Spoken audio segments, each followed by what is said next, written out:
Okay, well, I'd like to thank everyone for joining us tonight for Fred Apgar's release party for his book, Return to the War on the Plaine de Jar. I would like to say that I feel so honored to have been able to work on this book. I met Fred through Carol Harkavy, and we just had a great time doing it. I think it took us just a little under a year to finish it, but here it is, this beautiful book here, which I'm sure many of you have. Just wanted to also say thank you to any veterans that are out there um, right now on this, and anyone who's watching on YouTube, because this is eventually going to go on YouTube as well. So thank you for your service to this country. So at this point, I'd like to give Fred a little time to, most of you know him, but to introduce himself to potentially someone that is watching that doesn't know who he is. Well, I want to thank you all for your interest and your support. It's very rewarding. It's kind of a great mix. It's high school classmates,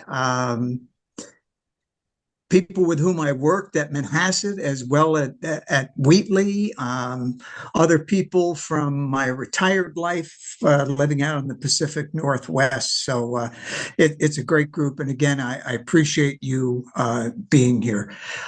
Stephanie has been terrific. I really never set out to write a book, but Carol Harkavy, who is here, classmate of mine from Spring Valley High School, and she was very supportive of things that I wrote and put on a Facebook page. And, she kept encouraging, and put me in contact with Stephanie.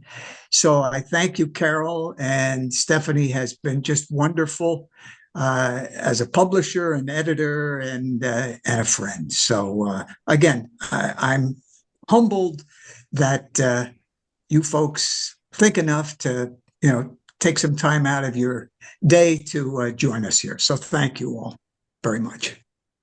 Great. All right, so we're going to begin with the interview portion of this evening, and we're going to start with an easy question for you, Fred. So Mhm. you explain in the introduction part of your book about a little bit about why you wrote the book, but can you tell everyone what inspired you to write the book and what the writing process was like for you?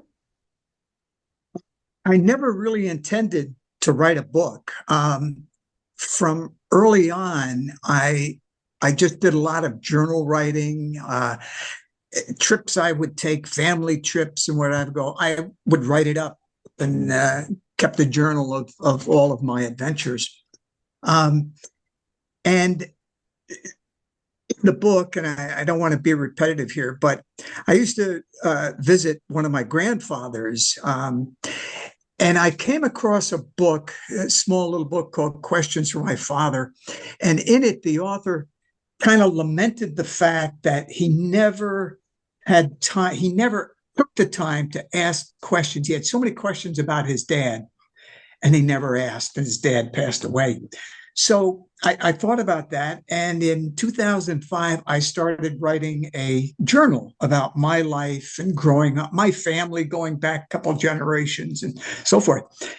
And for some reason, I started with chapter 9, which was my military years. And so much of what's in, or a good portion of what's in the book, I actually wrote back in 2005. Then in 2014, as if you've read the book, I returned to Laos. And again, no intention to write a book, but I just wrote about my trip and my journey to Laos. And I combined the two thanks to Carol, and that's the product. Very So nice. I And appreciate that. yeah, one of your chapters in the first section is called Attention to Detail. So, Yeah. one of the questions I think that people will want to know is there are so many details in this book. How did you remember all of these tiny little details? I mean, most of us can't remember what we ate yesterday. So, Yeah. please tell Yeah. us. Um, there are several instances in my life, in my journey that I call divine intervention. There's just no explanation for why certain events happen. Why in a street in Hanoi, downtown Hanoi, I meet this lieutenant who had been in the North Vietnamese army during the war. And when I 2005, when I started writing, lo and behold, I get an email from a guy that was in the squadron with me, and he was writing a book about our time together. And he was looking for some pictures and some quotes and that sort of thing. And he sent me a draft. And what he had obtained were the mission reports from our year together. Actually, he had the entire mission reports from for all 10 years in Southeast Asia. So I got a lot of details from that. But once I started writing, it just all these facts and remembrances, and it just popped into my mind. And it was easy. It just flowed so naturally and easy. So, yeah. Yep. And I loved how you weaved your story into that. It just made it so easy to picture certain things just about the radio operators or some of the different tasks you were doing.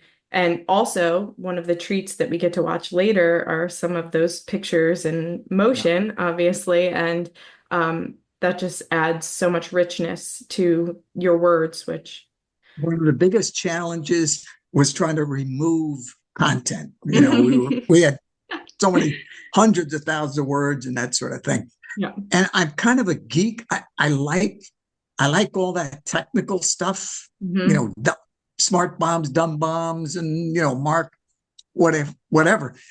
And so there was a lot of that little technical stuff that never made the final edition. But Just so everyone knows, we would go into our meetings and I'd be like, okay, so let's look at this and we're going to do a story. I was like, you need to bring us in with this story and then we're going to pepper it through with the information, which I think it is so rich. The information is so rich and it's like this rich chocolate cake, you know?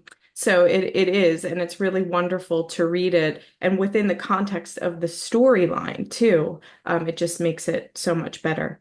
So in the second part of the book, you talk about your return home from the military and how you watched the war from afar. And in fact, you have a chapter in there called "The War from a Distance," and people can read that chapter. You kind of expand on I'm going to ask you, but if you would share a little bit about what your return was like for you during that time. I know it wasn't easy for you and for many of your fellow veterans. So if you can just expand on that a little bit. The return to the United States was kind of shocking. We had heard about the anti-war sentiment and the demonstrations and the resistance back in the States. We had no idea, what to expect. And once we left Travis Air Force Base, the violence, just the hate and the anger that we were confronted. In fact, we were advised not to wear uniforms when traveling from base to base. So it was very difficult. And one of the things that I returned, and there are a lot of, and anyone who's been in the situation, Cameron and Woody, I know are veterans and had been in combat, and it all affects us. And we all had a need, I think all of us, or speak for myself, I guess, to talk about it. But no one in my family wanted to talk about it, ask questions. And I think they maybe didn't know how, or they were walked tenderly. But I did have an advantage for 2 years. I was still in the Air Force stationed at Langley Air Force Base. So at least I was protected by that community. But when I got when I separated from the Air Force, went to a college campus, and the whole environment was pretty bad for for the veterans, and somehow, we got identified. But I returned, physically, I had no problems. Woody Glaudel, who's here, is combat wounded, and he, came back with serious wounds. So compared to what others experienced, I was lucky. I was blessed. Mm-hmm. So, And then when did you start to feel differently? How long did it take for you to start to feel a different energy from people? well, what I did, my way of coping is I repressed. I just put the experience out of my mind and sort of moved on. And there were a lot of other things, a family, a new job. So I left a lot of that behind. At my first job was at Manhasset, and really Henry Glaudel, Woody, was really the only person with whom I could talk with because we shared that common experience. Mm-hmm. But other than that, I just didn't engage. And the identity of being a Vietnam veteran wasn't something that I held or maintained. Mm-hmm. But then gradually there were events in my life that um, of finally recognizing, that combat experience and kind of troubling in some ways. Yeah. So Yeah. now in the first part of the book, actually throughout the whole book, you talk about a man named Hilltop, Yeah. and you had a very unique relationship with him. Can you tell us about your time with him? Hilltop was a warrior.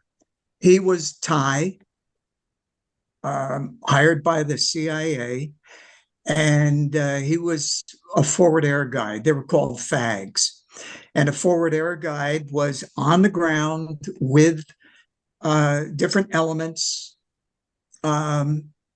And they were there specifically to communicate with the command post.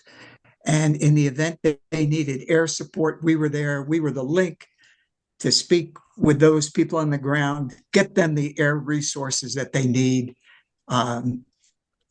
for when they came in contact with the enemy. So Hilltop spoke with him every night, and I don't know, he was on the radio when he was directing airstrikes. He was very assertive and firm.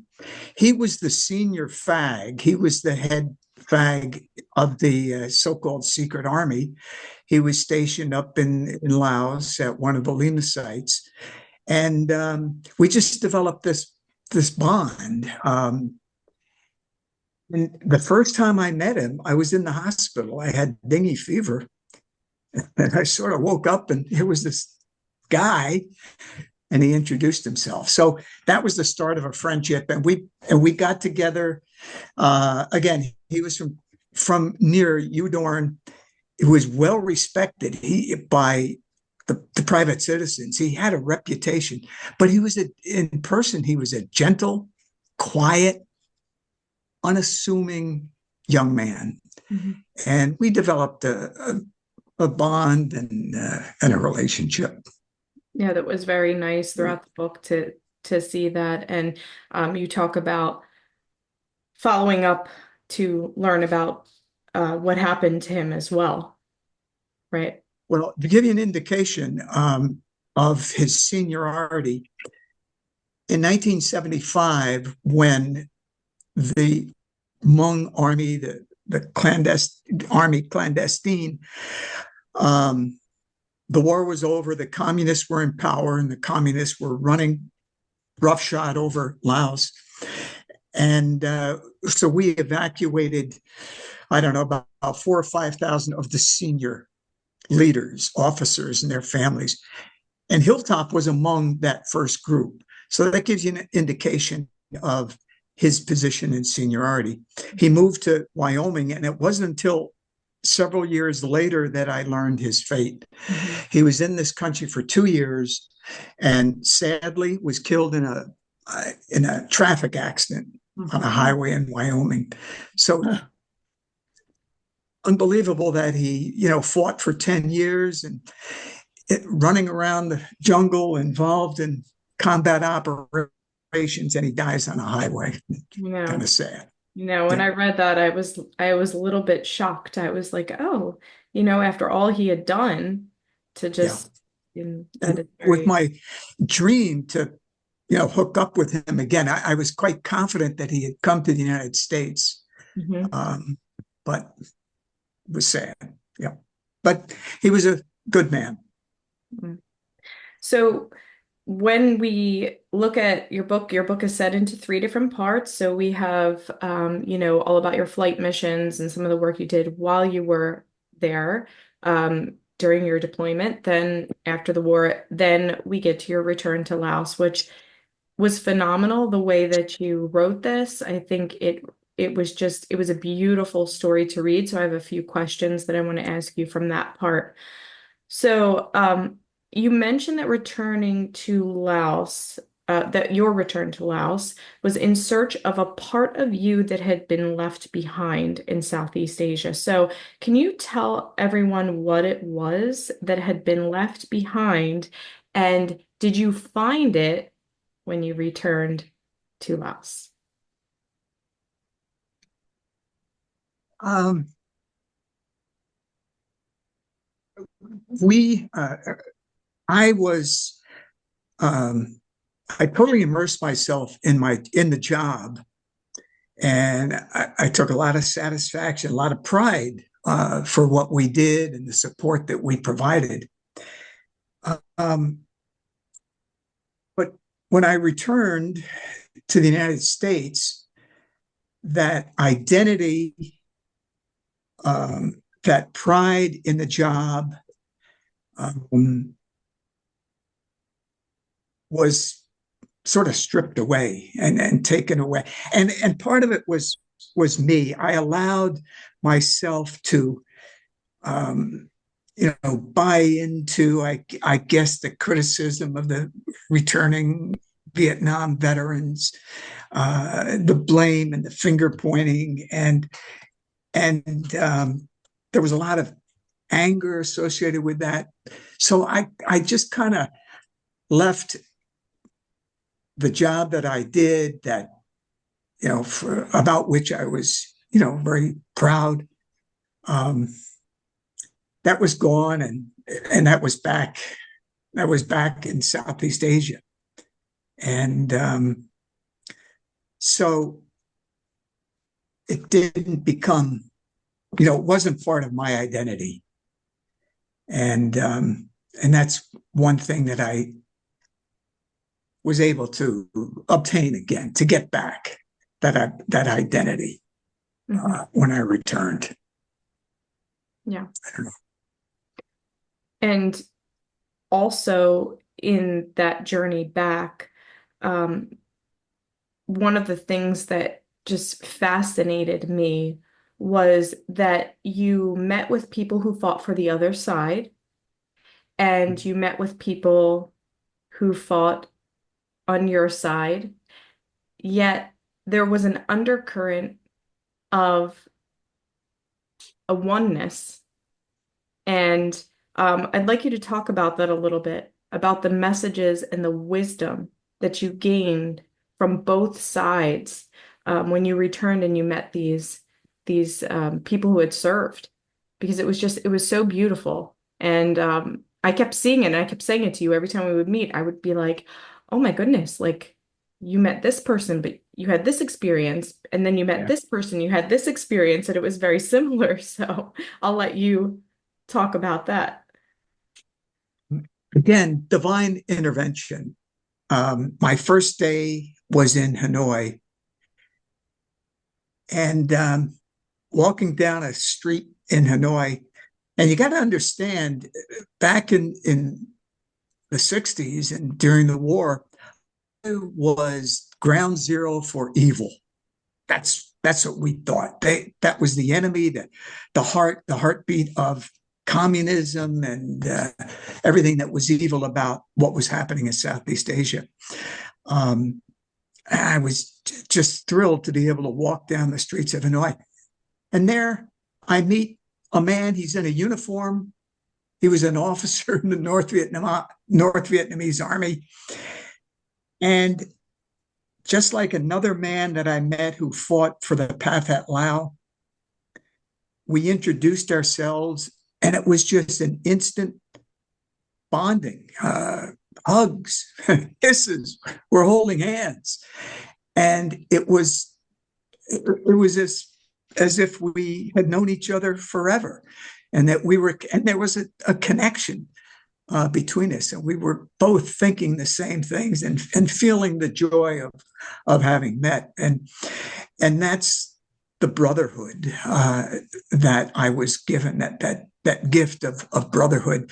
And then I met two men who fought with the clandestine army, with the CIA so-called secret army. And again, that was totally happenstance. That we meet, we talk, and again, it was just instant bonding and the connection. And then there were the victims, the civilians who were victims of the war, and I write about that, and I don't want to repeat, but they provided the forgiveness. There was no animosity. There were no hostile feelings towards the United States. And then there were just the regular Laotians that I met, just walking through their villages, talking. And invariably, you get invited into their homes. They bring you something to drink. They give you something to eat. They just couldn't have been nicer. A gentle people, and just so welcoming. And they also were forgiving, because everyone in their own way, suffered. War does that. Everyone suffers. Different levels. So it was, again, nothing was ever planned. Just met these wonderful, wonderful people. I think one of the things that was, I was going to find a specific quote in the book, but maybe you'll know it off the top of your head. But you asked them pretty much all the same question. You worded it like, do you hold any animosity? Do you, and almost every single person responded, no, you said provided you the forgiveness, but they said about looking to the future instead of the past. Can you expand on that? Before I left on the trip, the trip was in December of 2014. In November, I visited a new church. In fact, Cheryl Austin, I think, is here, and I met Cheryl that day at the church. And it was a sermon on forgiveness, and one of the scriptures was from Philippians 3:13. Again, this is divine intervention, and the scripture, and I wrote it down. I'm focusing all my energies on this one thing, forgetting the past and looking forward to what lies ahead. And in that instance, all of that anger I had about the anti-war sentiment and how the Vietnam veteran was treated, in that instant, that anger was gone, and that just prepared me for my trip. And you're right, all of those victims, and you can read about them in the book. It's just remarkable how they suffered. I all asked them, what do you think about the United States? And, are you upset? Are you angry? And almost to a person, they almost repeated that scripture. No, it was sad time, but I got my children, they talked about grandchildren, because let's face it, a lot of those veterans were older. All I think about it are my grandchildren, and I hope they're going to be well. Andy, and I got a glass of wine. So I'm and good. that's and that's what was just so remarkable that they were just so forgiving, Mhm. Mhm. um, and they didn't have any of that animosity. Yeah. So, and that blew me away. And it was just a wonderful gift from them, because you feel responsible for the damage to the country, and Laos suffered mightily and still suffers today with all the unexploded ordnance. So they were really gracious, loving, wonderful people. Yeah, and it really puts a lot of things in perspective. I remember reading it and thinking, wow, this person could go through this.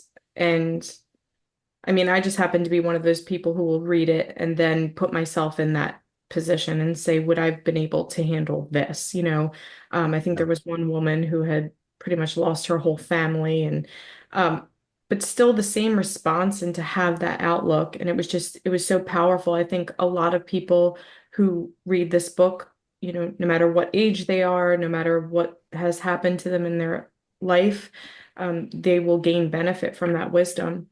And it was very powerful. So, was there? Woman, Yeah, sorry. yeah. You got. Well, the woman to whom you're referring, Boo, I forget her last name, Boo, was living in a cave, Tampu, and living with her mother and grandmother and five siblings. And she had left the cave this one morning to go visit her father, who was not or I guess a grandfather. And she left the cave with an aunt, and the plane came, and the cave was destroyed. She lost her entire family. Mhm. Um, and she was 12, 13 years old, I guess, at the time. And she was one of these people that said, well, I look at the mountain, I look at the cave, and I feel sadness, but um, I'm not upset. I'm not mad at the United States. You were here to help us. And that was another theme that I heard from people. You were here to help us, and which we appreciate. So That's very nice. That's beautiful. Was uh, there one moment during your return that had the greatest impact on you?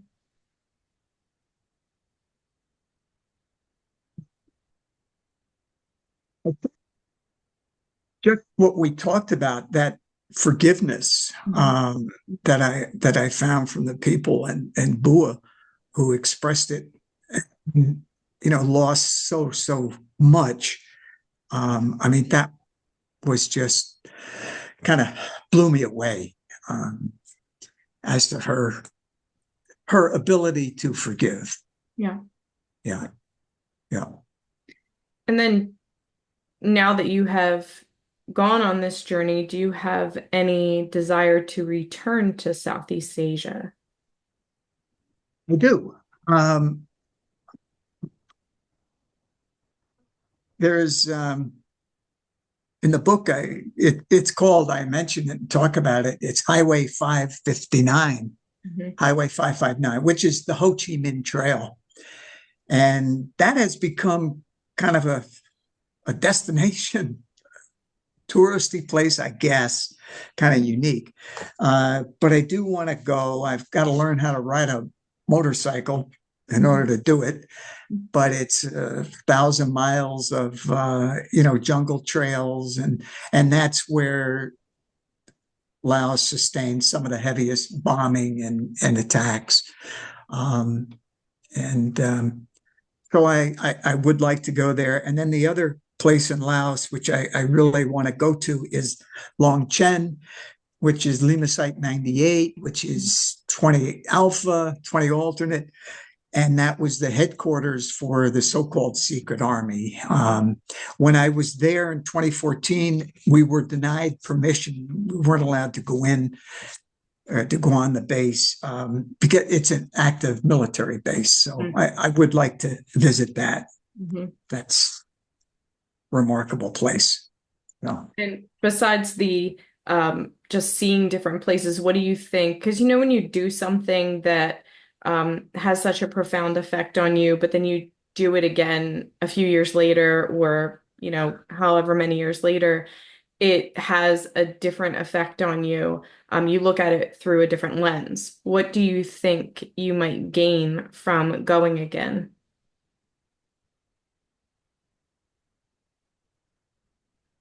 Yes, part of it, Longchen is, as far as I'm concerned, a must-see location. Um, but I guess to sort of confirm what I found the first time, just to visit those gentle people. Mhm. Uh, and I really, during my year, I did develop kind of a fondness and affinity for the Hmong, who were really the United States treated them poorly. We had made all those promises to them that we would get them out, and we left 40,000 Hmong warriors and their families behind. We only evacuated about 3 or 4,000 of the higher ups and the officers and so forth. Um, and I just have this um, kind of a sadness and a melancholy, about the way that we treated the Hmong, who are doing quite well Mhm. in this country, in the north central part of the nation, Minnesota, Wisconsin, California. There are large populations of Hmong, and they're doing quite well. Okay. So, yep. Okay, so I just have two more questions for you, and then we will open it to discussion questions. So the first Okay. is, what message do you want your readers to take away from reading this book? The book is dedicated to the more than 2 million, I guess 2.7 million um, men and women who served honorably in Vietnam. Now, we have lost a lot of them, and we're losing Vietnam veterans at kind of a very high rate.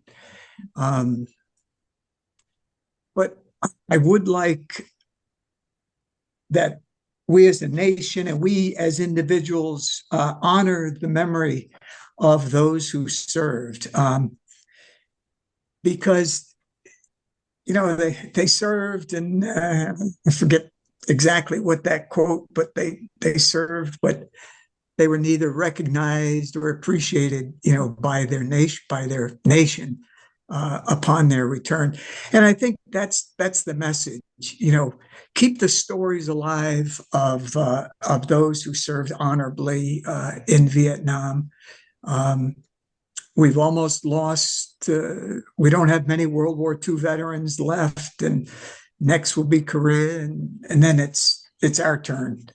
Um, and would be the message. That's something I believe in strongly.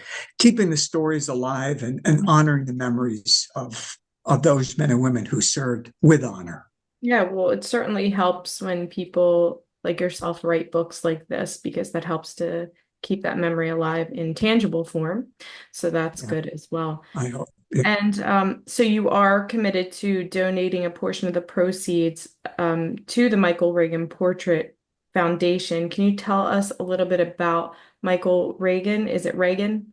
And Reagan. what your relationship is with him?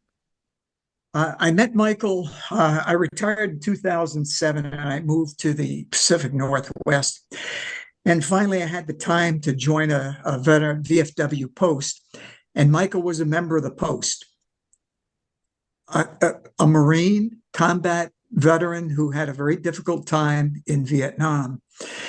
He was a successful portrait artist, did portraits of celebrities and donated them. Celebrities would sign, donated, and raised a lot of money for charities.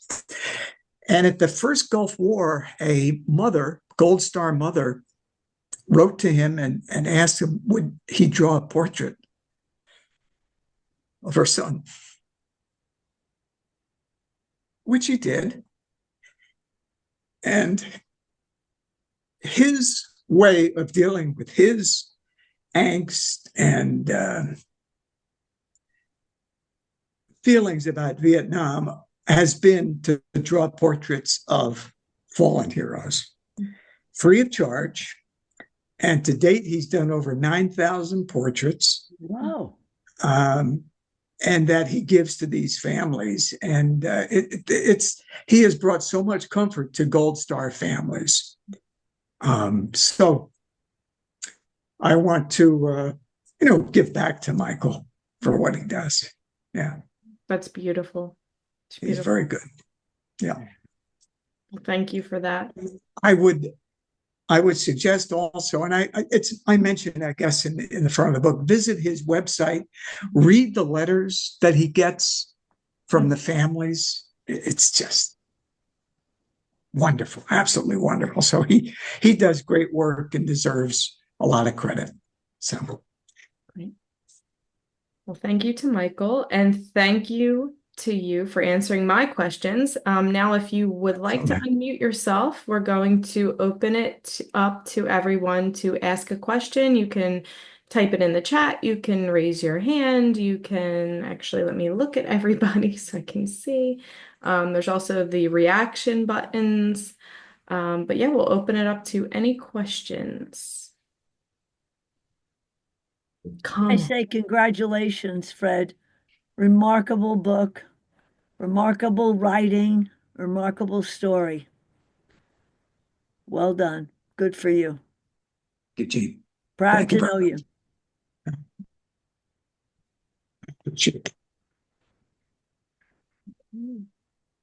Anyone else? Well, Fred, Yes. can you hear me? Yeah, Woody. Yeah, I truly enjoyed reading your book. My wife and I went back to Pittsburgh a few months ago, a month ago, and it was my airline read, and her sister drove to Pittsburgh, and I was reading it. I was fascinated because I had no idea of what the air war was like. My experience in Vietnam was probably a 50 square mile area of an area northwest of Saigon and right on the Cambodian border. I had no idea what the Air Force was doing other than providing air support for us. And it's just a fascinating, fascinating story. And the way you personalize it was fantastic. I really, truly enjoyed it. And I've passed it on to a couple of my Purple Heart guys, and they're reading it and they're going to pass it on as well. Because I ordered, I think, 5 other copies for it. That's good. The job in which I worked was in northern Laos, and it was a part of the Vietnam War that was little known, little written about, although, more and more we're learning more and more about that conflict. But certainly at the time, it wasn't something that people knew a whole lot about. And I've had similar comments, Woody, although I guess technically I'm a Vietnam veteran. I think I was in Vietnam about 3 or 4 times, landing at Da Nang or Tan Son Nhut, and, taking off for Thailand. So, and I thank you, Woody, and welcome home to you. Woody and I taught together at Manhasset, and kind of, I guess we were the only 2 Vietnam vets, right? Paul Pappas included. Paul, that's right, Paul. So we would huddle and talk. Yeah. So thanks, Woody. Thank you, Fred. I appreciate that. Fred, I wanted to ask you a question if I could. It's Rick Simon from Sure, Rick. I've never been to Asia. I was a history teacher, started my career in the 70s, so I was in the middle of sort of trying to help kids understand why the heck we were there and what it was about. So I have a pretty vivid memory, but never having been to Southeast Asia. The one place that I do feel a little connection is when I go to Washington and I go to the Vietnam Memorial, and I've taken many groups of kids there, and there are lots of memorials, but I don't think any memorial that I've ever gone to moved me more and said as much as the Vietnam Memorial. And I just wonder if you had any comments about that. And I know when it first was built, there was a lot of controversy that maybe it wasn't what it should have been, but I think it is more than it should have been in the sense of it's such a powerful, simple statement about that whole experience. It is. And excuse me, I write about that in the book. And first time I visited was 1989, and I've been there, I think, 5 times. And it's a very moving experience. I'll end up sobbing. Not good. But that was one experience that sort of I talk about an awakening, and that 1989, that was the beginning of an awakening in my mind as to that experience in Southeast Asia. And there were a couple of other events that happened. Okay. Town of Huntington had a memorial, and they recognized Vietnam veterans for the first time. And that was another experience that sort of moved me. And it all created this need for me to, this is the journey that I talk about, I was being led to. Started with the Vietnam Wall. And then when I moved to the Pacific Northwest, as I indicated, I joined the VFW post. And every 4th of July, this town of Edmonds, conducts this wonderful, wonderful July 4th parade. And I marched in that for the first time. And that was just kind of another experience that was leading me to make the decision, hey, I got to go back. And that's what got me going, that awakening. So, well, congratulations and thank you for both your service and for writing this book, which I think joins the ranks of really powerful firsthand history that can tell such a great story. thank you very much, Rick. I appreciated that. You're welcome. Rick was my principal when I worked at the Wheatley School, and had 7 great years with him. Good man. So, Great. Thanks, Rick. Thank you, Rick. Anyone else? I You don't just mind? want to say that Hey, I'm Fred, this very is Cameron. Oh, Sure. go ahead, please. Please, Yeah. Carol. I'm just very proud of you, Fred. And with these reactions, even though I bugged you for a long time that you should write something, I'm really glad that I did, because it would be a terrible shame for this book not to have made it to the Well, public. And I'm very proud you're of very kind, and I really owe it all to you, Carol, because you were there, pushing. Yeah, well, Freddie played the trumpet in the band and I played the clarinet. Yeah, Carol and I were high school classmates. There are a couple of high school classmates also out there, so I appreciate that. So thanks, Carol. Great. Appreciate it.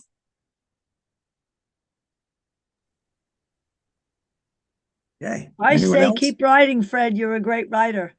Keep going. Well, thank you. Thanks, Gene. So this is a happy occasion for me to be able to see Woody on the line with you as well. For those of you who don't know, Woody was actually my first favorite teacher, probably in the 8th grade as my social studies teacher. So that was great. And when I was teacher Fred, obviously was the director of athletics at Manhasset, where I was an athlete, and he so kindly honored me when I was a senior with an award on stage in front of my parents and the whole school. It was pretty amazing. And that's something, Fred, that I want to kind of draw a line through is, You honored me again a couple of years ago, highlighting my military career on the Manhasset page, and then you honored me by bringing me and introducing me to your family, uh, uh, Chris and Angela and the kids, boy, and the kids there. But that trend continues with your book because what you did was you really honored an entire generation of warfighters that uh, mm, I wouldn't say they were forgotten. I don't want to overstate there, but you certainly are preventing that from happening, and you honored them with this book. It really is an amazing book, and Woody, I'm gonna steal your idea. I'm gonna buy a couple more copies and send them out to my buddies who perform some of these same roles. That's a great idea, Woody, and I'm gonna do the same thing. I'm gonna make one comment and one question, Fred, and that is. So interesting for me on this interview and your discussion about the Ming that were left, the 40,000 that were left behind. It drew a parallel in my mind with people that I knew in Afghanistan, and when we pulled out and how that went down, it left a really bad taste in my mouth with the current. It's still, I guess they're still the current administration, and how they handled that in Afghanistan and those parallels there. Wanting to know your thoughts when you saw that happening, and if you made a connection there as you saw that happen. It's almost like I needed to give the current administration your book and let them hear you talk about what's going on. Over. Unconscionable, for what we did then to the Hmong and what we did in Afghanistan. And the second part is, we don't seem to have learned from that experience. And it's, in part of the book that we sort of removed, I did discuss, sort of, where did we go wrong and why did we go wrong and so forth. But one of the things in my return to Laos, I was reminded of the prayer, with serenity prayer, and part of my identity, I wasn't responsible for the war and the tactics and what happened. I had a role to play, I had a mission, and that's what I, as well as many other millions of others, we were there, we did our job. And that was sort of the redemption part. I no longer beat myself up, but we continue to make some poor decisions. And I just want to mention, I appreciate your service. Cameron had the good judgment to join the Air Force. What? He was an Air Force pilot, flew F-16s, F-22s in the second war in Iraqi freedom, yeah. Iraqi enduring freedom, yeah. Iraqi freedom. Flew combat missions over there, and real quick, or more ago, I had a long weekend with my 4 grandsons down there in Florida. So I said, what am I going to do? I'm going to put them through a boot camp. So for 2 days, I had them marching and saluting and folding flags and whatever. And then we had a little graduation ceremony. And Cameron was a general at the time, just before he retired, and he swore them in. So I appreciate you, Cameron, very much. And one of Manhasset's finest. I'll correct the record and say I was a colonel at the time, but that's you were a colonel, okay? But you did put a star on, right? Yes. I retired before that, but that was okay. all. That was all good. But so thank you for all that. I will ask on a lighter note, if you do have on the cutting room floor some of those sections with the more technical stuff in it, I'd love to read some of that stuff as well. So from one Air Force geek to another, you can send that directly to me. I'm happy to read those sections that didn't make it to the general public. I would understand why your publisher would have you hack at it but I certainly would be excited to read it. Thanks. Maybe Cameron. we can compile something for everyone that you can send around, Fred. And I'd like to note that I only cut it because we were at over 120,000 words. We needed to cut it down.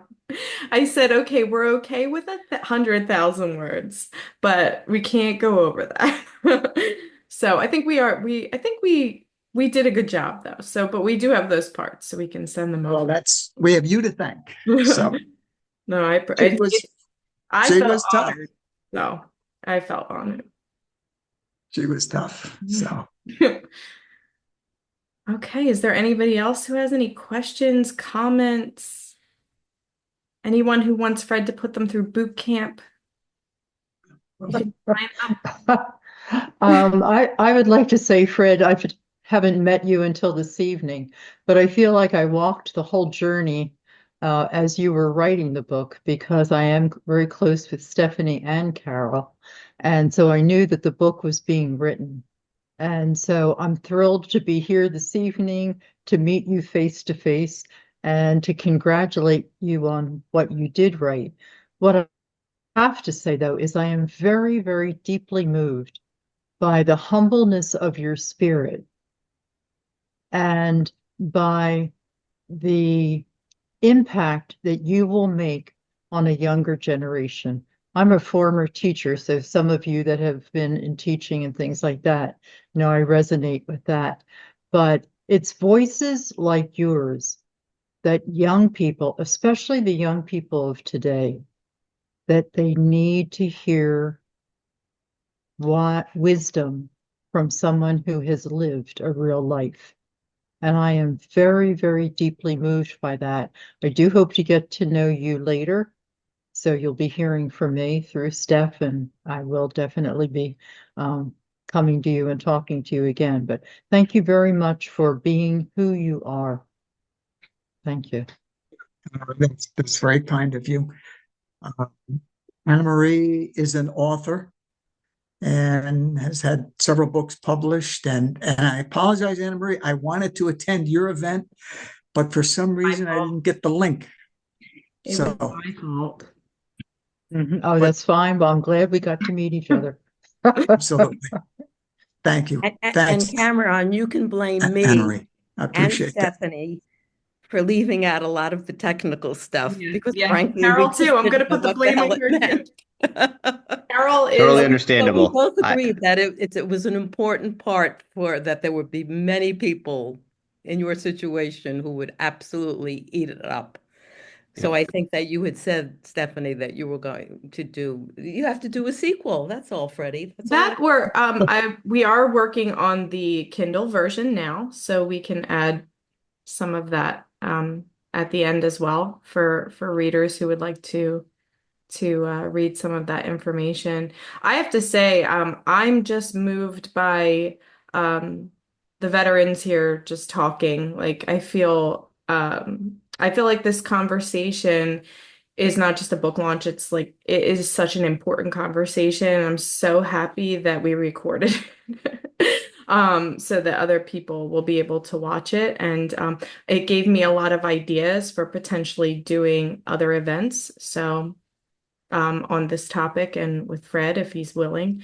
So I just wanted to say thank you again for your comments, everybody's comments. So.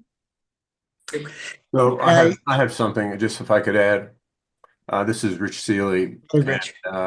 So I have not read the book, but now I'm going to run out and get a copy and start reading it. And knowing Fred as long as I have now, which, oh my God, I don't want to count the years, but it's high school. We were fellow athletes together, and those were wonderful years. But just knowing the writing style that I have communicated with Fred over many, many years now through emails and also class reunions, which have been really great as well. So I am very, very appreciative of being invited to this publishing event. And knowing the author is going to add a level of sophistication and appreciation to the reading of this book, thinking that that's Fred behind those words. And that's going to be really cool to read. Thank you, Fred. Thank you, Rich. Thank you very much. I appreciate that. Yeah. Yeah. I'm going to chime in also. I really appreciate what Rich just said. As I'm reading this book, I think that's my dad. And I am so proud of you for writing this book. I know I'm speaking for my brother and my sister as well. And I am really appreciating getting a glimpse inside of this part of your life that we didn't really know that much about. So I am thankful for that experience, and I'm thankful that you are doing this for my children and my brother and sister's children and your grandchildren. And we just love you and are really proud of you. So thank you. Thank you. My number one, my number one child and number one grandchild. Hello, Tater. So I agree. Everything my big sister said. We love you. Great job. Thank you.